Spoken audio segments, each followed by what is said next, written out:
Class 7 Bihar board Hindi की पुस्तक बसंत भाग दूसरा, जिसमें हम अध्याय 11 नीलकंठ इस चैप्टर के सारे प्रश्नों को हल करेंगे।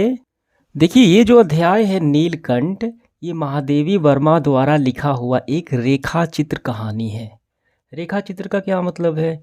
रेखा चित्र जो है हिंदी साहित्य में किसी व्यक्ति, वस्तु, घटना का शब्दों के माध्यम से सजीव चित्रात्मक वर्णन जो है वो रेखा चित्र कहा जाता है। नीलकंठ है, लेखिका महादेवी वर्मा जी ने एक मोर की आत्मीयता, सुंदरता और उसके दुखद अंत के बारे में बयां करती है। लेखिका जो है नीलकंठ नाम के एक मोर को घर लाती है, जो निडर, स्नेही स्वभाव के कारण सबका प्रिय बन जाता है।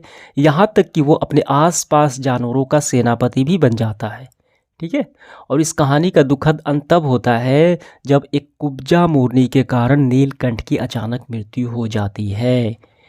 ठीक, तो यही इस चैप्टर में है। तो आइए हम इसके सारे प्रश्नों को हल करते हैं। देखिए, पहला सवाल है प्रश्न अभ्यास निबंध से, मोर मोरनी के नाम किस आधार पर रखे गए? देखिए, ध्यान देना है, नीलाव ग्रीवा यानी नीला गर्दन के कारण मोर का नाम नीलकंठ हुआ, और उसकी छाया यानी मोर की छाया के समान रहने के कारण मोरनी का नाम राधा हुआ।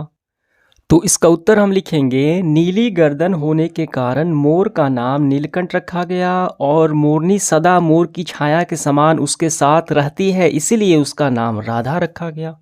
हो गया इसका आंसर। अगला सवाल है दूसरा, जाली के बड़े घर में पहुंचने पर मोर के बच्चों का किस प्रकार स्वागत हुआ?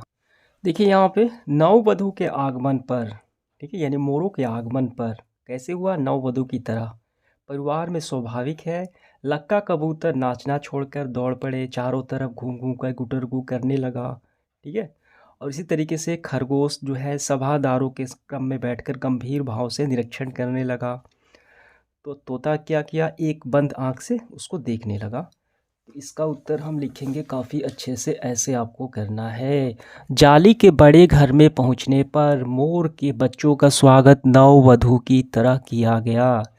लक्का कबूतर ने नाच गाना बंद करके उसके चारों ओर गुटरगू की ठीक है, गुटरगू की। खरगोश ने उन्हें गौर से देखा, और तोते ने एक आंख बंद करके उसका परीक्षण किया, जांच किया, और इस प्रकार सभी पंछियों में हलचल मच गई। ठीक है। अगला सवाल है तीसरा, लेखिका को महादेवी वर्मा को नीलकंठ की कौन कौन सी चेष्टाएं बहुत भाती थी?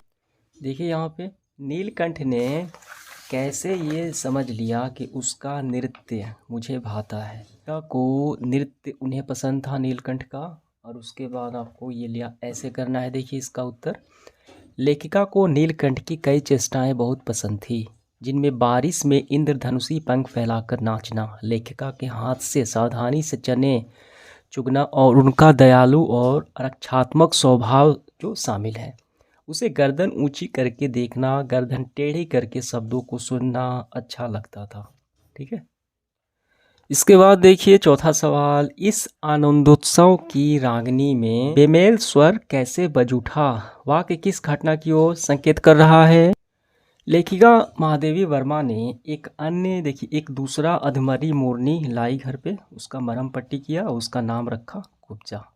ठीक, तो इसका उत्तर हम लिखेंगे, इस आनंदोत्सव की रागनी में बेमेल स्वर वाक्य उस घटना की ओर संकेत करता है जब लेखिका ने एक घायल मोरनी कुब्जा को घर लाई थी, जो राधा और नीलकंठ के शांतिपूर्ण आनंद में ईर्ष्या और झगड़े का कारण अशांति ले आई।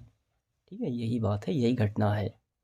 देखिए पांचवा सवाल है, बसंत ऋतु में नीलकंठ के लिए जाली घर में बंद रहना असहनीय क्यों हो जाता था?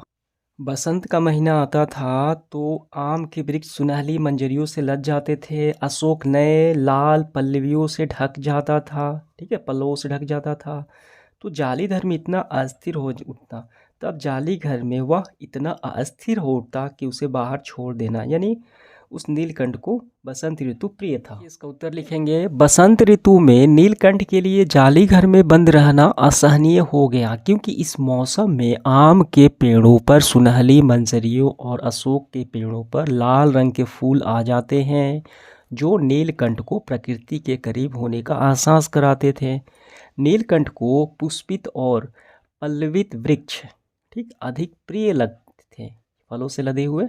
अतः प्रकृति की इस सुंदरता के कारण उसे जाली घर में बंद रहना पसंद नहीं था और महादेवी वर्मा लेखिका उसको बाहर निकाल देती थी। ठीक है, देखिए आगे बढ़ते हुए 6 नंबर सवाल। जाली घर में रहने वाले सभी जीव एक दूसरे के मित्र बन गए थे, पर कुब्जा के साथ ऐसा संभव नहीं हो पाया, क्यों? इसका उत्तर लिखेंगे, जाली घर में सभी जीव आपस में मित्र बन गए क्योंकि वे मिलजुल कर रहते थे, लेकिन कुब्जा के साथ ऐसा संभव नहीं था क्योंकि वह संकीर्ण स्वभाव की थी, सिमटी हुई स्वभाव की थी, ईर्ष्यालु थी।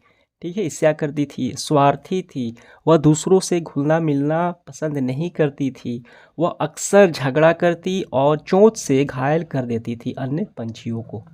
इसका उत्तर हो गया आपका। देखिए इसका 7वां सवाल। नीलकंठ ने खरगोश के बच्चे को सांप से किस तरह बचाया, कैसे बचाया वो बताना है, और इस घटना से नीलकंठ के स्वभाव की क्या विशेषताएं हमें देखने को मिलती हैं। इसका उत्तर लिखेंगे, नीलकंठ ने सांप के फन को पंजों से दबाया। कैसे बचाया? तो पहले पंजों से दबाया और चोंच से कई बार प्रहार किया उस पर, जिससे कि सांप पकड़ ढीली हो गई, सांप की पकड़, और खरगोश का बच्चा बच गया। और इस घटना से पता चलता है कि नीलकंठ दयालु, कुशल संरक्षक, साहसी और सतर्क स्वभाव का है। ठीक, ये हमारा तो पूरा हुआ। अब इसके बाद निबंध से आगे वाले सवाल 3 हैं, इसको हम लोग करेंगे। यह पाठ एक रेखा चित्र है, नीलकंठ है। रेखा चित्र की क्या क्या विशेषताएं होती हैं जानकारी प्राप्त कीजिए और लेखिका के लिखे किसी अन्य रेखा चित्र को पढ़िए, ये अपने से पढ़ना है। और ये रेखा चित्र की क्या क्या विशेषताएं होती हैं वो बताना है। इसका उत्तर लिखेंगे, रेखा चित्र एक सीधी कहानी ना होकर जीवन के कुछ अंश प्रस्तुत करती है, जो मुख्य अंश होते हैं। यह सीधी कहानी या एक सीधी सादी कहानी नहीं होती, बल्कि संपूर्ण जीवन की छोटी बड़ी घटनाओं का समावेश होती है। रेखा चित्र में भावनात्मक, संवेदनात्मक, ठीक है, ये अत्यंत स्वाभाविक और सरल होते हैं। इनमें बनावट लेस मात्र की नहीं होती। अन्य रेखा चित्र आपको अपने से पढ़ लेना है। बात समझ में आ गई? ये एक जीवन का एक जो महत्वपूर्ण अंश होता है, ये बयां करती है शब्दों में रेखा चित्र। ठीक, घटित घटनाएं हो गई। तो ये आपका हो गया पहले का। अब इसके बाद दूसरा, वर्षा ऋतु में जब आकाश में बादल स्थिर आते हैं तब मोर पंख फैलाकर धीरे धीरे मचलने लगता है। यह मोहक दृश्य देखने का प्रयास कीजिए। देखिए ये देखने का प्रयास करना है, तो आपको ऐसे बताना है, वर्षा ऋतु में जब आसमान में बादल घिर आते हैं तो मोर अपने रंगीन और सुंदर पंखों को फैलाकर ये धीरे धीरे नाचता है, जो एक बहुत ही मनमोहक दृश्य होता है। ये पूरा आपको लिख लेना है। अब इसके बाद तीसरा, पुस्तकालय में ऐसी कहानियाँ, कविताओं या गीतों को खोजकर पढ़िए जो वर्षा ऋतु और मोर के नाचने से संबंधित हो। ठीक है, तो आप ये भी लिख सकते हैं। तो ये कहानी आपको पढ़ना है। ठीक, अब इसके बाद अनुमान और कल्पना, ये आपको अपने से करनी है। भाषा की बात देखिए, रूप शब्द में कुरूप, स्वरूप, बहुरूप सब में रूप है, आदि शब्द बनते हैं। इसी प्रकार नीचे गंध, रंग, फल, ज्ञान से हमें शब्द बनाने हैं। बिल्कुल आसान है। तो सबसे पहले गंध से क्या होगा? सुगंध, दुर्गंध, गंधक। रंग से रंगीन, रंगहीन, बेरंग। फूल से फल, देखिए फल है सफल, विफल, असफलता, असफल भी होगा। ज्ञान से विज्ञान, सज्ञान, अज्ञान। ठीक, इसके बाद देखिए ये संधि है और इसका विग्रह है। तो पहला क्या है यहाँ पे? पहला है नील प्लस आप, तो ये क्या होगा? नीलाभ। नव प्लस आगंतुक, ये होगा नवागंतुक। ठीक, अब इसका अलग करना है, विग्रह करना है। सिंहासन, तो सिंह प्लस आसन।